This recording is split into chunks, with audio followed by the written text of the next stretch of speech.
இல்லங்க எனக்கு இப்பதே தெரியும். நான் தான் வந்து சொல்றேன். வைங்க. ஏங்க என்னமோ உங்க ஃப்ரெண்ட் சரவண ஹாஸ்பிடல்ல அட்மிட் ஆயிட்டாருல, குரூப்ல வந்திருக்கு. ஹாஸ்பிடல் அட்மிட் ஆயிருக்கானா? சொல்லவே இல்ல, குரூப்லயே வந்துச்சா?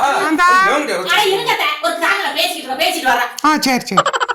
ஏங்க யார் கூப்பிட்டு இருக்கீங்க? அவனுக்கு தான் கூப்பிடுவாங்க. அட கூறுகட்ட மாறு பேசாம ஒரு சரவண அட்மிட் ஆனவர் எப்படி பேசுவார்? ஒரு பொண்டாட்டி கூப்பிடுங்க. பொண்டாட்டி நம்பர் என்கிட்ட இல்லையே. ஏங்க ஊர்ல இருக்கவங்க பொண்டாட்டி நம்பர்லாம் உங்கள்ட்ட இருக்குன்னு எங்களுக்கு தெரியும். ரொம்ப நடிக்காம கூப்பிடுங்க. அவசரமா தேவைப்படும் வாங்கி வச்சிருக்கேன். அடி சாதா அத்தை இருங்க அத்தை.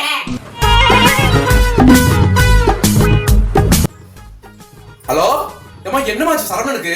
நைட்டு சாம்பார்ல சாப்பிட்டு படுத்து வருது. இன்னும் கண்ணு முடிக்கல. 10 நாள் ஆகும் டாக்டர் சொல்லிட்டாரு. நைட்டு சாம்பார் சாதம் சாப்பிட்டு படுத்த வந்தானா? 10 நாளாவது கண்ணு முடிக்கன்னு டாக்டர் சொல்லிட்டாரம்மா. அந்த சாம்பார்ல கொஞ்சம் பாக்கி இருக்கான்னு கேளுங்க. உங்க அம்மா கூப்பிட்டுக்கிட்டே இருக்காங்க. அத்தை என்ன கூப்பிடுங்க?